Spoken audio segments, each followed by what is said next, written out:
Hello everyone, कैसे हो आप लोग सभी। आज का ये हमारा लेक्चर क्लास 9 के चैप्टर 8 मोशन का पार्ट सेकंड है।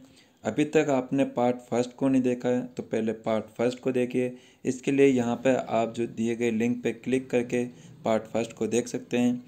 तो चलिए आज का लेक्चर स्टार्ट करते हैं। तो लास्ट लेक्चर मैंने आपको एक न्यूमेरिकल दिया था करने के लिए, सेकेंड नंबर का न्यूमेरिकल। इसमें जो आपसे पूछा गया था कि एक स्क्वायर फील्ड होता है जिसकी वन साइड है 10 मीटर। तो इस पूरे स्क्वायर फील्ड को इसको कवर करने में जो टोटल टाइम टेक कर रहा था वो कर रहा था 40 सेकेंड का। अगर एक साइड अगर 10 मीटर है तो टोटल चारों साइड कितनी होगी, 40 मीटर होगी। यानी इसको 40 मीटर को इसको कवर करने में कुल कितना टाइम लग रहा है, 40 सेकेंड का। तो देखो, अगर ये 40 सेकेंड में अगर कवर करता है 40 मीटर, तो 1 सेकेंड में कुल कितनी डिस्टेंस कवर करेगा, 1 मीटर करेगा। अब क्वेश्चन में आपसे क्या कहता है, तो बताओ कि 2 मिनट 20 सेकेंड बाद उसकी जो डिस्प्लेसमेंट है इनिशियल पोजीशन से वो कुल कितना डिस्प्लेसमेंट होगा। तो अब अपन को 2 मिनट 20 सेकेंड बाद निकालना है। तो पहले क्यों ना हम इस 2 मिनट और 20 सेकेंड को सेकेंड में कन्वर्ट कर दें। तो जैसे आप 2 मिनट 20 सेकेंड को कन्वर्ट करोगे तो 60 और 60 2 मिनट हो गए, और 20 और, तो टोटल कुल कितने सेकेंड हो जाएंगे, 140 सेकेंड। यानी कि आपसे पूछ रहा है कि 140 सेकेंड बाद उसका डिस्प्लेसमेंट क्या होगा। तो पहले देख लेते हैं 140 सेकेंड बाद वो कुल कितनी डिस्टेंस कवर करेगा। देखो 1 सेकेंड में ये कितनी डिस्टेंस कवर कर रहा है, 1 मीटर। तो 140 सेकेंड में कुल कितनी करेगा, 140 मीटर। तो यानी 140 मीटर डिस्टेंस ये कवर कर रहा है। अब देखो, अगर ये जो डिस्टेंस इसने आई है, अगर ये डिस्टेंस क्या होती, 40 से कम होती, सपोज करते अगर ये 35 होती, तो 35 कहाँ पर आता कि यहाँ से स्टार्ट होता 10, ये 20, ये 30 और ये 35 तक यहाँ पर आ जाता। लेकिन ये तो 140 है, यानी कि ये तो आगे और ऐसे चक्कर लगाएगा। अब ये कुल कितने राउंड करेगा ये अपन को मालूम नहीं है। तो क्यों ना पहले अपन राउंड निकाले, कुल कितने चक्कर लगाएगा। तो अपन निकालते कि total lapse complete, total lapse complete यानी कि कुल कितने चक्कर लगा रहा है। तो इसके लिए अपन क्या करते हैं, जो 140 है इसमें डिवाइड करते हैं अपन किसका, 40 का। तो जैसे ही आप क्या करते हो, 140 में 40 से डिवाइड करोगे तो क्या आ जाएगा, 3.5 लैप, यानी 3.5 ये चक्कर लगा रहा है। यानी कि 1 राउंड तो ये हो गया, एक चक्कर, 2 राउंड, तो 3, ऐसे 3 लैप कंप्लीट करता है। और उसके बाद में कितना बच रहा है, 0.5 और बच रहा है। 0.5 को क्या कहते हैं अपन, हाफ बोलते हैं ना। तो हाफ इसका कितना होगा, हाफ यहाँ तक होगा। तो यानी कि इसकी फाइनल पोजीशन यहाँ पे आ रही है और इनिशियल पोजीशन यहाँ पे आ रही है। अब 20 की डिस्टेंस पूछ रहा है, तो 20 की डिस्टेंस के लिए अपन यहाँ पे मैंने अलग से ट्राइंगल बना दिया। पाइथागोरस थ्योरम लगाएंगे अपन। तो यहाँ पर पाइथागोरस का फॉर्मूला है, हाइपोटेनस का square equal to base square plus perpendicular square. Square को आप हटाओगे तो इधर रूट आ जाएगा। अब इस फॉर्मूले को हम यहाँ पे सोल्व करते हैं।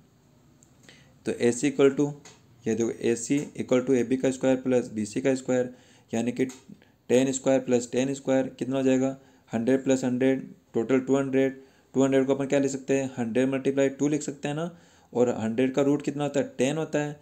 और रूट टू का अपन रूट मालूम नहीं है, तो अपन क्या करते हैं, इसकी रूट 2 की वैल्यू लिख देते हैं, क्या होती है 1.414।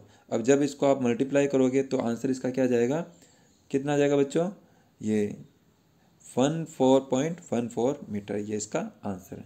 तो यही इसका आंसर होगा, ठीक है। तो चलिए अब आगे डिस्कस करते हैं अपन। देखो, uniform motion and non uniform motion किसे कहते हैं। यहाँ पे एक एग्जांपल दे रखा है, जैसे अगर ये कोई बाइक राइडर है, सपोज करते हैं इसका कोई भी समझ लेते हैं, जैसे कि विकास है। ये एक विकास नाम का लड़का है। ये क्या काम करता है कि ये 0 मीटर, उसके बाद में 10 किलोमीटर, फिर 20 किलोमीटर, 30 किलोमीटर, 40 किलोमीटर, तो ये क्या कर रहा है, कवर करता जा रहा है अपनी बाइक लेकर, धूम बाइक लेकर। और तो अब आप देखोगे इसके बीच में गैप कितना कितना आ रहा है। देखो यहाँ पे भी 10 किलोमीटर आ रहा है, यहाँ पे भी 10 किलोमीटर का गैप आ रहा है ना। 20 में से 10 को माइनस करोगे 10 ही आएगा। तो सब में 10 किलोमीटर का गैप आ रहा है, देखो ध्यान से देखो, आ रहा ना। और ये हर गैप को कवर करने में कितना टाइम ले रहा है, 2 आवर ले रहा है। देखो सब में सेम है। तो स्टूडेंट, अगर कोई भी ऑब्जेक्ट क्या करता है, अगर सेम इंटरवल में, अगर सेम डिस्टेंस को अगर कवर कर रहा है, तो यहाँ पे 2 आवर में 10, 2 आवर में 10, 2 आवर में 10। तो अगर कोई भी ऑब्जेक्ट अगर सेम डिस्टेंस को अगर सेम इंटरवल में अगर कवर कर रहा है, तो ऐसे टाइप का जो मोशन होता है उसे यूनिफॉर्म मोशन कहते हैं। डिफाइन जानना चाहते हो आप लोग, तो डिफाइन लिखी हुई है यहाँ पे, क्या लिखी हुई देखो, an object covers equal distance in equal interval of time, it is said to be an uniform motion. Non uniform motion समझना आपको, तो बेस थोड़ा सा उल्टा कर दो। इसमें क्या करना है इसके अंदर, तो यहाँ पे जो भी होगा वो क्या करेगा, डिस्टेंस अलग, टाइम डिस्टेंस, हर बार डिस्टेंस अलग हो रही होगी या टाइम अलग हो रहा होगा। जैसे यहाँ पर सपोज यहाँ पर 10 किलोमीटर है, यहाँ पर 2 आवर कंप्लीट कर रहा है, अगले वाले में हो सकता है 2 आवर नहीं करके 1 आवर में, अगला वाला फिर 5 आवर में कर रहा होगा, फिर 30 मिनट में कर रहा होगा। यानी अगर डिफरेंट डिफरेंट डिस्टेंस को अगर डिफरेंट डिफरेंट टाइम में अगर कवर करता है ना, तो ऐसे टाइप को अपन बोलते हैं नॉन यूनिफॉर्म मोशन। डिफाइन भी यहाँ पे लिख रखी है, the moment in which the object does not covers the same distance in same time, यानी डिस्टेंस सेम डिस्टेंस कवर नहीं कर रहा है नहीं सेम टाइम के अंदर, तो ऐसे में इसका जो मोशन होता है नॉन यूनिफॉर्म मोशन। ठीक है, चलो आगे। अब अपन देखते हैं rate of motion. Rate of motion यानी कि स्पीड, कि इस जो मोशन है वो किस रेट से हो रहा है, यानी कुल कितना टाइम ले रहा है। डिफाइन समझ लो पहले, the distance travel by the object in unit time, कि कोई भी ऑब्जेक्ट की वो जो डिस्टेंस ट्रेवल कर रहा है वो कुल कितने टाइम में कवर कर रहा है, तो उसका जो रेशियो होता है वो होता है, क्या होता है, स्पीड। एग्जांपल समझते हैं। देखो यहाँ पे कोई ऑब्जेक्ट ए है, यहाँ पर सपोज करते हैं कि भी यहाँ कोई पर्सन है, जैसे कि यहाँ पे है कोई मोहित नाम का लड़का है, मोहित नाम का स्टूडेंट है, और इधर बी नाम का, इधर एक और है हिमांशु नाम का। अब इस जो मोहित है इसको जाना है कहाँ पे, हिमांशु के पास जाना, तो इसका जो पाथ होगा यही होगा, रास्ता जो होगा यही होगा ना। अब ये जो हिमांशु और मोहित के बीच का जो गैप है वो कितना है, 80 मीटर का। अब जो मोहित है, मोहित को हिमांशु तक पहुंचने में कुल कितना टाइम लग रहा, 4 सेकेंड में टाइम लग रहा। क्या लग रहा, 4 सेकेंड में। तो अगर आप ये जो 80 मीटर जो टोटल डिस्टेंस है, अगर इसमें आप ये 40 सेकेंड से डिवाइड कर दोगे ना स्टूडेंट्स, तो ये क्या वैल्यू आ जाएगी, ये इसकी स्पीड आ जाएगी। यानी स्पीड का फॉर्मूला क्या हुआ, डिस्टेंस अपॉन टाइम। डिस्टेंस किसी भी डायरेक्शन में हो सकती है, कोई भी पाथ हो सकता है, वो उसकी डिस्टेंस होगी। अगर वहीं बात करें इसकी यूनिट की, तो इसकी यूनिट क्या होती है स्टूडेंट, इसकी यूनिट होती है मीटर पर सेकेंड। सेंटीमीटर पर सेकेंड भी हो सकती है, किलोमीटर पर आवर भी हो सकती है, लेकिन जो इसकी स्टैंडर्ड यूनिट है वो क्या है इसकी, मीटर पर सेकेंड। अगर आप सिंबल के फॉर्म में अगर फॉर्मूला लेना चाहते हो तो फॉर्मूला क्या हो जाएगा, velocity is equal speed, v equal to S upon T. v यहाँ पे क्या है, स्पीड है, एस क्या है यहाँ पे डिस्टेंस है, और टी क्या है, टाइम है। और ऐसे भी आपने ऐसा देखा होगा जहाँ पे अगर आप हाईवे पे जाते हो, यहाँ पे ऐसे बोर्ड लगा होता है जिस पे लिखा होता है 50 kilometre per hour, 40 kilometre per hour. तो ये आपके जो गाड़ी है ना उसकी स्पीड को कह रहा है कि आपको इसी स्पीड से चलना है। और निकालते कैसे, ये मैंने आपको बता ही दिया। बाकी इसके अलावा और भी होता है कि आपके गाड़ी में जो होते हैं स्पीडोमीटर होता है आगे, चाहे बाइक हो, चाहे ट्रक हो, चाहे बस हो, कोई भी व्हीकल हो, उसमें ऐसा स्पीडोमीटर लगा होता है जिसमें स्पीड दिखा रहा होता है कि यहाँ पे स्पीड 90 किलोमीटर पर आवर की स्पीड से चल रही है, 30 किलोमीटर पर आवर की स्पीड से। तो ये स्पीड ही होती है, उसको ऐसे ही मेजर किया जाता है। अब यहाँ पर देखो एक और चीज़ है, अब ऐसा तो है नहीं यहाँ पे कि जो मोहित है ये बिल्कुल एक ही स्पीड से जा रहा होगा, यानी अगर 80 में अगर 4 से डिवाइड करेंगे तो कितना आएगा, 20 आएगा, यानी कि 20 मीटर पर सेकेंड। ऐसा तो है नहीं कि मोहित पूरा एक ही स्पीड से चल रहा होगा ए से लेकर हिमांशु तक पहुंचने में, नहीं होगा ना। हो सकता है कहीं पे थोड़ी स्लो हो जाए, कभी कहीं तेज जाए, हो सकता है ना। तो ऐसे में क्या होगा, ये क्या काम करेगा, तो ऐसे में अपन को स्पीड होगी वो कैसी लेनी होगी, वहाँ पे जो स्पीड लेते हैं ना स्टूडेंट, हम वहाँ पे लेते हैं एवरेज स्पीड। एवरेज स्पीड कैसे फाइंड आउट करते हैं, इसके लिए हम क्या करते हैं, जो टोटल डिस्टेंस होती है, टोटल डिस्टेंस जो कुल कितनी डिस्टेंस कवर कर रहा है इसको, और जब आप डिस्टेंस में कुल कितना टाइम लग रहा है, अगर इससे आप डिवाइड कर दोगे तो इसका क्या आ जाएगा, एवरेज स्पीड आ जाएगा। ठीक है, कर लोगे आप लोग सभी, ठीक। देखो आगे देखते हैं। अब एक न्यूमेरिकल से सोल्व करते हैं क्वेश्चन को। देखो क्वेश्चन दे रखा है कि ये क्वेश्चन आप ही को करना है, थोड़ा सा समझा देता हूँ मैं आपको। An object travel 16 metre in 4 second, यानी कि यहाँ पे कोई और ले लेते हैं अपन, जैसे कि कोई यहाँ पे ए पे कोई ए नाम का लड़का अरविंद है, जैसे कि अरविंद क्या करता है, ए से लेकर बी तक पहुँचता है। ठीक है, बी इसकी समझ लो कोई सिस्टर है, जैसे कि सृष्टि नाम की कोई लड़की है, तो ए से बी तक पहुँचता है, जहाँ पे इसका जो डिस्टेंस वो कुल कितनी है, 16 मीटर है, और इसको पहुंचने में कुल कितना टाइम लग रहा है स्टूडेंट, 4 सेकेंड। ठीक है, अब आगे ये क्या करता है, ये जो ऑब्जेक्ट है जो अरविंद है आगे और जाता है, आगे क्या रहा है, देन अनदर 16 मीटर इन 2 सेकेंड। अब आगे वो 16 मीटर और जाता है आगे। चलो एक और इसकी सिस्टर जिसका नाम है सी सी, यहाँ पे कोई सिमरन नाम की इसकी सिस्टर है, तो अब ये सी तक पहुँचता है। तो अब बी से सी तक की बीच की जो डिस्टेंस है वो कुल कितनी है, 16 मीटर है। अब इस 16 मीटर को इसको कंप्लीट करने में कुल कितना टाइम ले रहा है, 2 सेकेंड। तो यहाँ पर तो कितना सेकेंड ले रहा है, 4 सेकेंड, और यहाँ पर कितना ले रहा है, 2 सेकेंड। अब आपसे पूछा जाता है कि तो बताओ कि अरविंद की जो एवरेज स्पीड है वो कुल कितनी होगी, तो आपको निकालना है। अभी आपको मैंने फॉर्मूला भी बताया था कैसे करना है, ये आप करोगे। इसका आंसर ज़रूर मैं बता दूँ आपको, इसका जो आंसर आएगा ना बच्चों, ये आएगा 5.33 मीटर पर सेकेंड। तो आपको सोल्व करना है इसको, ठीक है। बताना आप मुझे, नहीं आएगा तो मैं आपको वापस बताऊंगा। चलिए अब आगे देखते हैं अपन। अब आगे क्या होता है, अब आगे समझते हैं। देखो वेलोसिटी क्या होती है, वेलोसिटी देखो बच्चों, वेलोसिटी भी एक टाइप की क्या होती है, स्पीड होती है। फिर आप कहोगे सर फिर दोनों में फिर डिफरेंस क्या हुआ। देखो स्पीड जब अपन ने देखी थी ना, तो वहाँ पर अपन ले रहे थे डिस्टेंस, और डिस्टेंस अपन जानते हैं कोई एक फिक्स बात नहीं होता, किसी भी डायरेक्शन में हो सकता है। पर अगर आप क्या करते हो, अगर इस डायरेक्शन अगर आप फिक्स कर देते हो, यानी पर्टिकुलर एक डेफिनेट डायरेक्शन अगर आप फिक्स कर देते हो ना, मोशन को, रेट ऑफ मोशन को, स्पीड को, तो उसे हम कहते हैं वेलोसिटी। यानी क्या होगा, देखो स्पीड तो किसी भी डायरेक्शन में हो सकती है, लेकिन अगर वो जो स्पीड है एक स्पेसिफिक डायरेक्शन में, एक ही डायरेक्शन में है, तो याद रखना ऐसे में जो उसकी स्पीड होती है उसी को हम क्या बोलते हैं, वेलोसिटी। तो वेलोसिटी की डिफाइन क्या हो जाएगी, velocity is the speed of an object moving in a definite direction. Definite यानी फिक्स डायरेक्शन में, ठीक है। अगर आप इस डायग्राम को ध्यान से देखो, तो यहाँ पे जो 200 मीटर है, ये 200 मीटर आपको क्या लग रहा है यहाँ पे, ये क्या दिख रही है आपको, ए इनिशियल पोजीशन और फाइनल पोजीशन के बीच की क्या है, ये शॉर्टेज डिस्टेंस है ना। और शॉर्टेज डिस्टेंस को हम क्या बोलते हैं, डिस्प्लेसमेंट कहते हैं, बताया था मैंने आपको।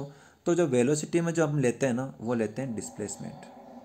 तो अगर आप डिस्प्लेसमेंट में अगर टाइम से डिवाइड करते हो ना, तो वो उसकी निकलती है वेलोसिटी। अगर स्पीड निकालनी तो अपन क्या करेंगे, डिस्टेंस में टाइम से डिवाइड करेंगे।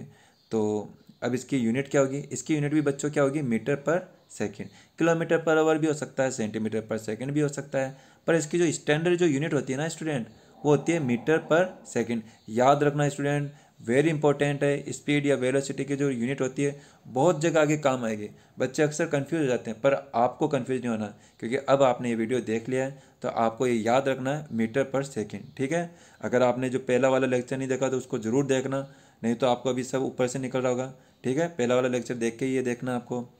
अब इसके बाद में आता है कि एवरेज वेलोसिटी। देखो एवरेज वेलोसिटी क्या होती है, एवरेज वेलोसिटी होती है अगर यहाँ से जो कोई पर्सन, जैसे यहाँ से अगर इस पोजीशन से लेकर इस पोजीशन तक आने में, ठीक है, इस पोजीशन से अगर इस पोजीशन तक अगर आने में क्या होता है, जैसे यहाँ पे कौन ले ले अपन, दो सिस्टर ले ले अपन, जैसे यहाँ पे कोई रौनक है और यहाँ पे कोई है, कौन ले यहाँ पे अपन, चलो यहाँ पे खुशबू ले लेते हैं अपन। रौनक खुशबू दो सिस्टर है, अब इस रौनक को जाना है खुशबू तक। तो बीच में अगर ये एक, अगर इसकी जो स्पीड में जो चेंज आता है ना, अगर वो यूनिफॉर्म चेंज आ रहा है, यानी कि पहले वो क्या आ रही, इसकी स्पीड जो थी पहले 10 मीटर पर सेकेंड थी, फिर 20 मीटर पर सेकेंड, फिर 30 मीटर पर सेकेंड, फिर 40 मीटर पर सेकेंड। अगर इससे यूनिफॉर्म रेट में अगर चेंज आ रहा ना, तो आप इसकी जो एवरेज वेलोसिटी वो कैसे निकाल सकते हो, इनिशियल वेलोसिटी और फाइनल वेलोसिटी को अगर दोनों को जोड़ के अगर आप 2 से डिवाइड कर दो ना, तो ऐसे में जो इसकी वेलोसिटी आती है वो कौन सी होती है, एवरेज वेलोसिटी। याद रखना। अब यहाँ पे तो 2 टर्म देख रहे हैं, स्केलर एंड वेक्टर क्वांटिटी। देखो पहले एक टर्म समझो आप, फिजिकल क्वांटिटी। बच्चों वेरी इंपॉर्टेंट वर्ड है, याद रखना, फिजिकल क्वांटिटी। क्या होती है फिजिकल क्वांटिटी, देखो ऐसी क्वांटिटी जिसे आप मेजर कर सको। जैसे शुगर क्या मेजर कर सकते हैं, yes, 2 kg sugar, 5 kg sugar. Milk क्या मेजर कर सकते हो क्या, यस कर सकते हैं, 2 लीटर, 5 लीटर। डिस्टेंस कर सकते हो, यस, किलोमीटर में कर सकते हैं अपन, 30 किलोमीटर, 15 किलोमीटर कर सकते हैं ना। तो ऐसी कोई भी क्वांटिटी जिसे आप मेजर कर सकते हो उसे हम कहते हैं फिजिकल क्वांटिटी। और बच्चों ये जो फिजिकल क्वांटिटी होती है ना, ये 2 टाइप की होती है, स्केलर क्वांटिटी और वेक्टर क्वांटिटी। स्केलर क्वांटिटी किसे कहते हैं, जिसके अंदर डायरेक्शन की कोई नीड नहीं होती, कोई ज़रूरत नहीं होती डायरेक्शन की। वहीं अगर वेक्टर क्वांटिटी जिसमें डायरेक्शन की ज़रूरत होती है, यानी जो मैग्नीट्यूड होगा ना, मैग्नीट्यूड के साथ साथ कोई डायरेक्शन की जरूरत नहीं होती स्केलर में, और वेक्टर में डायरेक्शन की ज़रूरत होती है। एग्जाम्पल समझो, अभी सोच रहे होंगे सर ये क्या बता रहे हो आप, सर कसर पसर क्या कर रहे हो। देखो इसको एग्जाम्पल समझो। तो देखो स्केलर क्वांटिटी का मैं एग्जाम्पल बताता हूँ। स्पीड का था, स्पीड है, इसके लिए जो क्वांटिटी है ना, इसका एग्जाम्पल स्पीड। अपन ने स्पीड पढ़ा था, तो स्पीड में कोई डायरेक्शन फिक्स थी क्या? नहीं थी, कोई सी डायरेक्शन में जा रहा था, कोई डायरेक्शन की नीड नहीं थी अपन को। वहीं अगर एक और एग्जाम्पल स्केलर क्वांटिटी का टाइम, तो कभी अगर आपने किसी से टाइम पूछा है तो कभी आगे वाले ने कभी ऐसा जवाब दिया क्या 2 आवर ईस्ट डायरेक्शन में या 5 o'clock ईस्ट वेस्ट डायरेक्शन में? कभी किसी ने ऐसा बताया क्या? नहीं बताया ना। तो जब टाइम अपन बताते हैं उसमें कोई भी डायरेक्शन की जरूरत नहीं होती है। वहीं अगर बात करें कि कोई मास की बात करें, मास किससे बोलते हैं? जिस भी यूनिट के पीछे, जिस भी वैल्यू के पीछे अगर ग्राम किलोग्राम ऐसा कुछ लिख रखा होता है ना, तो वो उसका क्या होता है? मास होता है। तो अगर आपने किसी का मास पूछा है तो कभी किसी ने ऐसा बताया क्या? अगर आपसे किसी ने अगर पूछा कि आपका मास कितना, तो आपने कभी ऐसा कहा कि मेरा तो मास है 40 किलोग्राम नॉर्थ डायरेक्शन में है, या फिर अंकल मुझे 2 kg शुगर देना ईस्ट डायरेक्शन में? क्या कभी आपने ऐसा कहा क्या? नहीं कहा होगा, क्योंकि उसमें अपन डायरेक्शन की कोई नीड नहीं होती। वहीं अगर बात करें वेक्टर क्वांटिटी, तो इसमें बच्चों डायरेक्शन की जरूरत होती है। वैसे ही जैसे डिस्प्लेसमेंट अपन ने फिक्स कर दिया ना, इसके अलावा कोई और डिस्प्लेसमेंट हो सकता है? हो ही नहीं सकता। ये शॉर्टेज डिस्टेंस यही होगी, इसके अलावा कोई शॉर्टेज डिस्टेंस हो ही नहीं सकती है। ठीक है, अब इसके बाद में एक और वर्ड आ रहा है फोर्स। तो फोर्स का तो अभी अपन को मालूम नहीं है। मालूम नहीं है से मतलब है कि अभी अपन को नहीं पढ़ना, इसी लेक्चर में अपन मतलब इसी चैप्टर में अगर आगे पढ़ेंगे अपन। ठीक है, तो देखते हैं आगे, देखते हैं अपन उसमें अच्छे से डिटेल में अपन एक्सप्लेन करेंगे फोर्स को। अब इसके बाद में देखते हैं आगे। चलो, आपके तो ये लेक्चर ही कंप्लीट हो गया दिखता। ठीक है, कुछ क्वेश्चन है। Distinguish between speed and velocity. Speed और वेलोसिटी में क्या डिफरेंस है, ये तो अभी बताया आपको। ऐसे टेबल बना के आपको बताना है स्पीड और वेलोसिटी में क्या डिफरेंस है, बताओगे। स्पीड तो एक स्केलर क्वांटिटी होती है, वेक्टर क्वांटिटी होती है, इसमें डायरेक्शन की जरूरत होती है, इसमें डायरेक्शन की जरूरत नहीं होती है। और वेलोसिटी में डायरेक्शन की जरूरत होती है। इसका फॉर्म, इसकी यूनिट, दोनों की यूनिट सेम होती है, लिख सकते हो ना आप लोग। तो ये तो आपको करना है। Second question, under what condition is the magnitude of average velocity of an object equal to its average speed. चलो ये मैं बता देता हूँ। क्वेश्चन में आपसे पूछ रहा है कि ऐसा कब हो सकता है कि जब एवरेज वेलोसिटी और एवरेज स्पीड, यानी स्पीड और वेलोसिटी दोनों सेम हो जाए। कब हो सकता है? एक कंडीशन है। बच्चों देखो, अगर कोई भी ऑब्जेक्ट अगर एक ही डायरेक्शन में जा रहा है, अगर एक ही डायरेक्शन में जाता है, अगर डायरेक्शन में कोई चेंज नहीं आता है, स्ट्रेट मोशन कर रहा है, तो ध्यान रखना ऐसे में उसकी स्पीड और वेलोसिटी दोनों क्या होती है? सेम होती है। क्योंकि इसमें डिस्टेंस और डिस्प्लेसमेंट भी सेम ही होगा। जहाँ पर डिस्टेंस और डिस्प्लेसमेंट सेम होता है ना, तो वहाँ पर उसकी वेलोसिटी और स्पीड भी सेम होती है। फॉर्मूला आपको बताएं, देखो स्पीड तो क्या होती है? स्पीड इक्वल टू होता है डिस्टेंस अपॉन टाइम, ये था। और वेलोसिटी क्या होती है? Displacement upon time. अगर ये दोनों ही सेम हो जाए तो आपके स्पीड और वेलोसिटी भी सेम हो जाएगी। तो अपन क्या कह सकते हैं, इस क्वेश्चन का आंसर क्या हो सकता है कि ये हो सकता है कि एक तो क्या हो, दोनों की क्या हो, एक ही डायरेक्शन में चल रहे हो, सेम डायरेक्शन हो, डायरेक्शन में कोई चेंज नहीं हो, तब दोनों सेम हो सकते हैं। इस केस में डिस्टेंस और डिस्प्लेसमेंट सेम हो, तब भी क्या हो सकती है? सेम हो सकती है। ठीक है, आंसर अगर लिखना चाहो तो आप लिख सकते हो कि if distance and displacement is equal then the average velocity and average speed will also be equal. ठीक है, कर लोगे आप लोग। और थर्ड क्वेश्चन का आंसर तो आपको आना ही चाहिए, क्योंकि इसका मैंने बताया था आपको। पहला जो लेक्चर था, what does the odometer of an object of an automobile measure. Odometer क्या मेजर करता है, याद है ना? नहीं याद है तो वापस देखो वीडियो पहले वाली, याद होना चाहिए आपको। आपको इसमें डायग्राम भी बताया था मैंने। फोर्थ क्वेश्चन देखो, what does the path of an object look like when it is in uniform motion. तो इस क्वेश्चन का आंसर अगर आपको आता है तो आप अच्छी बात है, इसको आप नहीं तो आप सर्च करो, नहीं तो नेक्स्ट वीडियो में इसको कवर करूँगा। ठीक है, तो बच्चों आज का लेक्चर तो यहीं तक है। अगर देखो, अगर आपको ये वीडियो अच्छी लगी है ना, तो इसको लाइक करो। इससे क्या होगा, मुझे अच्छा लगेगा और अपने चैनल को भी अच्छा लगेगा, अपने मुझे भी पता चलेगा, मैं और अच्छी वीडियो बनाऊंगा आपके लिए। और इस वीडियो क्या करो, शेयर करो। ऐसा नहीं कि केवल 9th क्लास वाले को, 9th क्लास वाले के साथ तो करना ही है आपको। बाकी इसके अलावा अगर कोई भी क्लास का हो, चाहे 5th 6th 7th 8th 9th 10th 11th 12th, सबको करो। ताकि क्या हो, मैं क्योंकि सबके लिए वीडियो लेकर आता हूँ और इंटरेस्टिंग वीडियो लेकर आता हूँ, तो आपको ये क्या करना है, सबको शेयर भी करना। और चैनल पर अगर आप पहली बार देख रहे हो तो इसको सब्सक्राइब करो। और आपके जो फ्रेंड है ना, उन्हें भी कहो कि इस चैनल को क्या करें, सब्सक्राइब करें। ठीक है, और इसके अलावा नोट्स कैसे बनाते हैं, वीडियो थी वेरी इंपॉर्टेंट बच्चा, आपको सबको देखनी चाहिए। इसकी वीडियो मैंने लास्ट देख के डाली थी, उसका यहाँ पर आपको मिल जाएगा, इसका आपको थंबनेल यहाँ पे, तो यहाँ पे क्लिक करके आप क्या कर सकते हो, उस वीडियो को देख सकते हो। ठीक है, तो आज की वीडियो में इतना ही। Okay, thank you, bye, take care.